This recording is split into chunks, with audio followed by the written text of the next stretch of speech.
nan bai fi shekara biyu wani bawan Allah ya gina gida mai tsada, duk abin da aka gina a cikin gidan da kasashen waje aka kashe, ba ma na Afirka bane. Kwana 3 da shiga gidan yayi bulaguro accident, aka dauko gawar shi jini na zuba, da aka aje shi a falon nashi na gidan, an ce su matan da yaran suka ce a cire shi daga nan gurin saboda jini yana zuba, kenan kai yi mi kai ya bata musu gida. Bai ma sa kayan Afirka ba, daga waje Dubai ina ne daga nan aka kayan gidan aka hada shi. Kaga ashe yanzu abin da ya riga ya aiwatar na alkhairi shi kadai ne zai tarda a wajen Allah. Yanzu wani abin da ya bari ya zama tomi, idan kana kokarin tattalin tarawa dan iyalinka su ji daɗi, nawa sun tarawa iyalin kuma ba su ji daɗin ba. Bayan sun mutu ɗan lokaci kaɗan sun watsar da dukiyar saboda ba su da tarbiyya, ba su da akida, ba su da imani, ba su da tsoron Allah. Maimakon su ji daɗin bayan mutuwar ka nan da nan abin sai ya kare. Manzo Allah ya ce ba abin da zaka tardawa iyalinka sama da ka ba su kyakkyawar tarbiyya. Ba su kyakkyawar tarbiyya ka biya su haƙƙin su, amma yi kokari ka wa kanka. Kal ka yarda sai in ka mutu amma a'a yi kokari ka wa kanka, saboda ita duniyar ba jiranka ake ba. Duk wanda ya ga Allah ya bashi dama na lafiya ko arziki ko mulki ko fada aji, wallahi Allah ya maka wani talala ya ga kana da hankali ko baka da, ka san ciwon kanka ko baka sani ba, to me ka shiryawa gobe? Idan kana da nutsuwa da hankali za ka yi kokari ka yi amfani da wannan damar ka shiryawa kanka kyaukyawar makomar tashin alkiyama.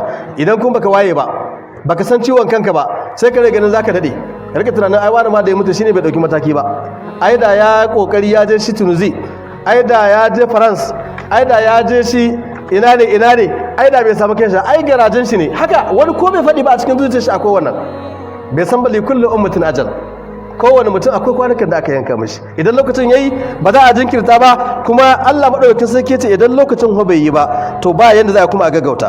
Ali bin Abi Talib Allah ya kara masa yarda yake cewa ita wannan duniya da kuke ganin ta wallahi gudu take, ga ta nan ta juya ne kullum a guje, ita kuma lahira fuskantar ku take ita ma a guje. Ali bin Abi Talib ce to kuma ita duniya tana da 'ya'ya, lahira ma tana da 'ya'ya. Akwai 'yan duniya ko a ce wannan 'yan duniya ne, to akwai 'yan lahira. Sai Ali bin Abi Talib ke cewa to ku yi kokari ku zamanto 'ya'yan lahira, kar ka zamanto ka zama daga cikin 'yan duniya, saboda ita duniya za ta ɗauke ka ne sama kawai ta ɗaga ka. Wani mawaƙi ta an ta ɗaga shi ta sabke shi sannu, ko ta sabke sannun ban sani ba, shi dai ya sa kai, ina ruwanta da kai ne za ka sabke kanka a sannu, ba ruwan duniya ta sabke ka a sannu. Wallahi ana sai kai lokaci guda sai ka ji kawai ina ba wace ce wata ran sai labari, wata ran labarin ma babu, yawa za a bai, ina wanda za a bai labari, ina mai bada labarin. To yi kokari ka shirya ma kanka gobe, wallahi shine hankali kuma shine nutsuwa. Shi yasa manzo Allah yake ce al-aqil man dana nafsahu wa amila lima ba'da al-maut.